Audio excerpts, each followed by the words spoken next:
my name is Anka, and I have the awful job of following an act that impressed us very much. I'm sorry, I'm not gonna rise to that level, but I'm trying to do my best. So today I'm going to share with you the presentation made by my colleagues with the educational platforms that they use in their classes with their students. I have to add that we are a high school and these educational platforms are used with high school students. The reason for using them, although they have paper material, is to make the classes more attractive, because we all know when they have paper, they draw on it or they design speedy planes that fly around the classroom. Yeah, so this is a definition for the e-learning. I'm going to pass quickly because we all know this definition. And one of the educational platforms that is used in the economic domain for students who attend classes to become economical technicians is Prezi. You have there on the image what the teacher is allowed to do and what the student is allowed to do and the steps to follow. I'm not going to read that. All I want to say is that this platform only helps us with presenting and creating material, but no evaluation is possible with this one. This is a sample. Probably you see there on the right corner top the name Andreea Marcoci. It's she's my colleague. Is actually her material, and it's taken from her work. Another one, Edmodo, ensures efficient communication among teachers, students and parents, but in order to be able to see this, you have to be part of the group that is created on the platform, so you cannot access from anywhere. Next one, the same example from the same teacher, Wand, which offers more instruments to simplify the entire educational process, from creating lessons to presenting them and monitoring results. The difference between Prezi and the following two, or the next two, is that with Wand and the one before, you can also do evaluation. Another sample. And one of the most used by students in our high school, doesn't matter what specialization they're attending, is Google Drive, to create, save and use various documents, be they in a Word format, PowerPoint format, Excel, newsletter, questionnaires and other forms. We mostly use these for questionnaires and tests, because we all know that most students, when facing a paper test, are not quite comfortable. This is a sample.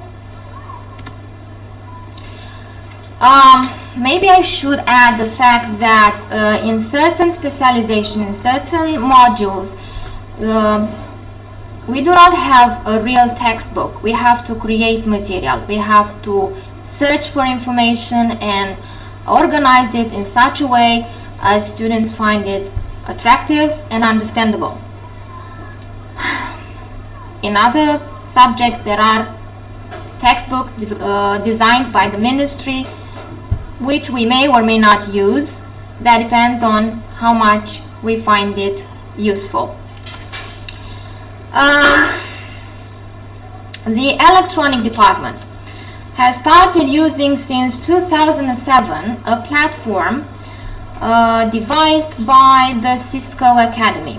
Actually, after graduating from IT Essential 1 and IT Essential 2, one of our teachers and assistant engineer became instructors and created the regional Cisco Academy in our school, which is dedicated to our students, but not only.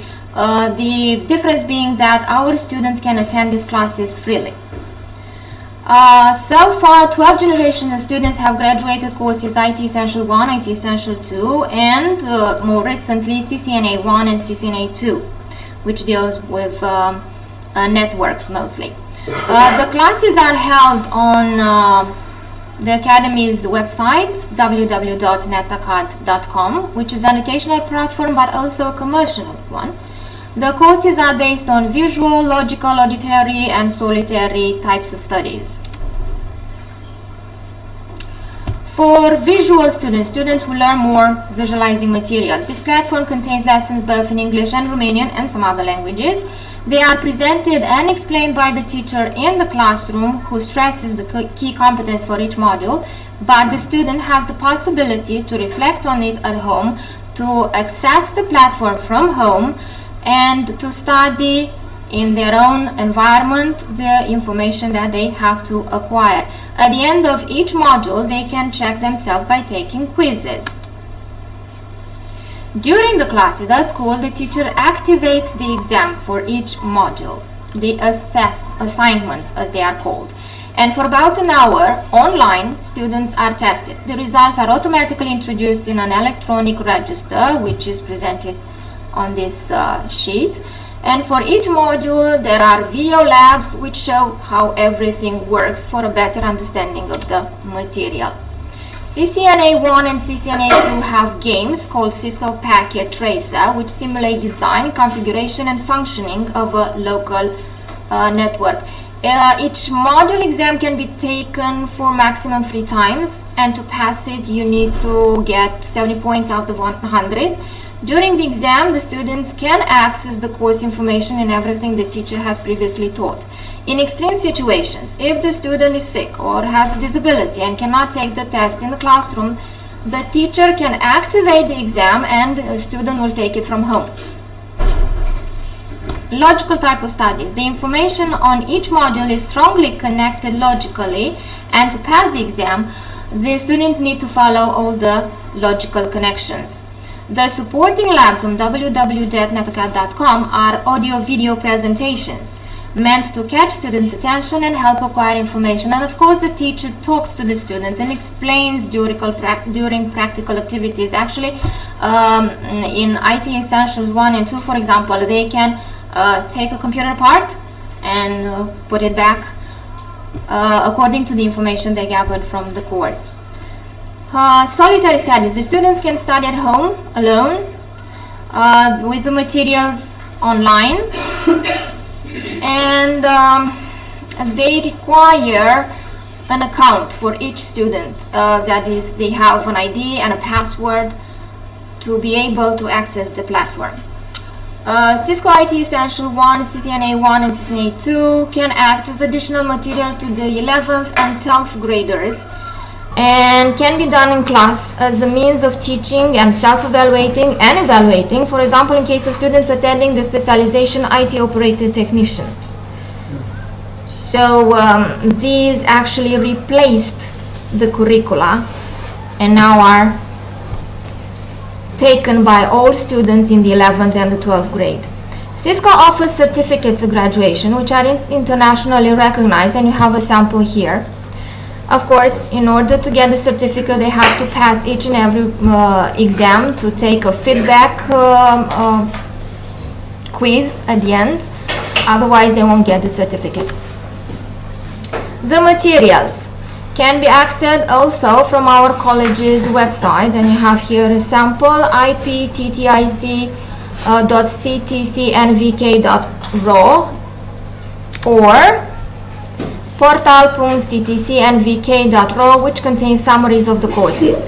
These include learning activities, tests, and homework. In order to develop digital technology efficiently in the classroom, students can and do use VirtualBox, which allows installing Windows and Linux. Thus, students can learn this without affecting the computers they're working on, and they can configure the operating systems installed.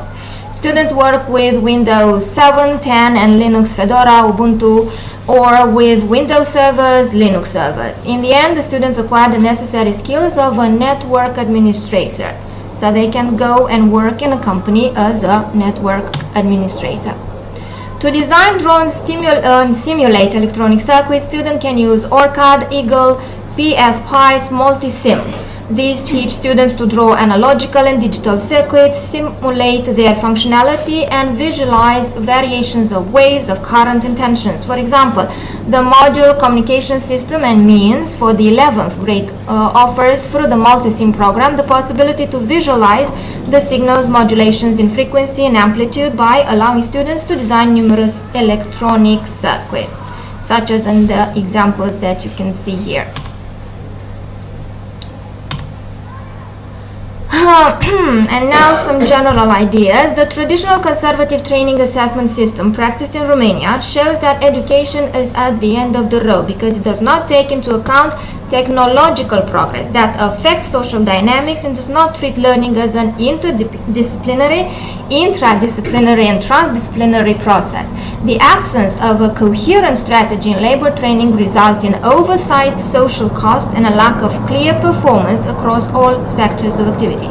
Romania's technical education has theoretically the economic goal of producing high-quality specialists according to the requirements of the internal and European labor market. Quality standards in the technical field have a much higher dynamics compared to other areas of training. The e-learning industry is a solution to achieving quantifiable performance in technical training in Romania.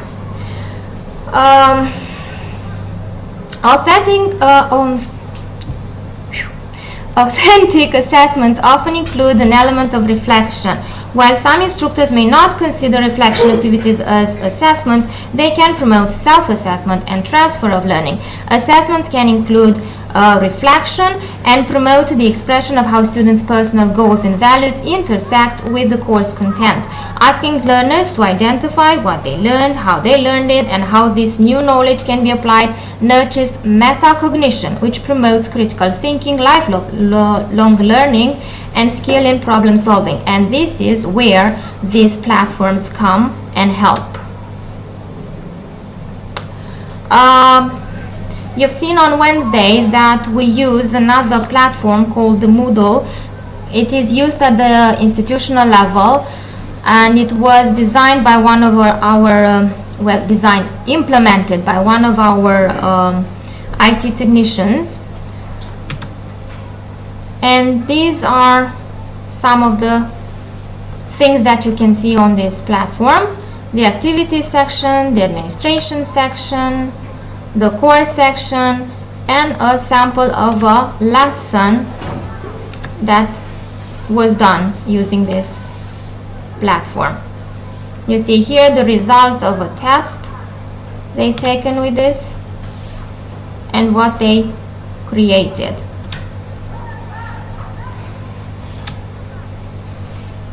So the Moodle platform is a valuable e-learning tool that optimizes the work of the teacher and that of the student. The course can be accessed from a tablet or a phone, thus giving flexibility in student training.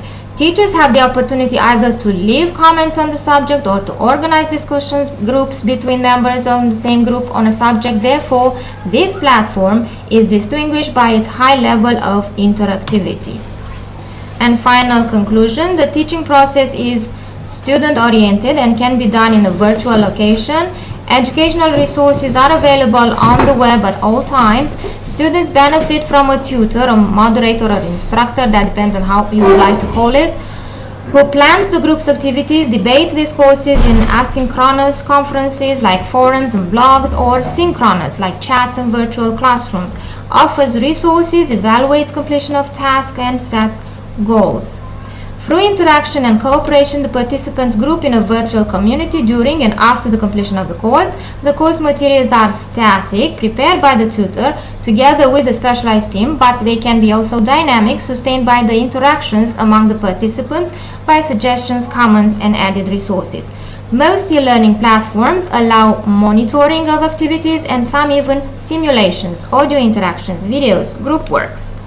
And that completes my presentation. But if you want to know more, if you need details, my colleagues are here and are willing to answer all your questions.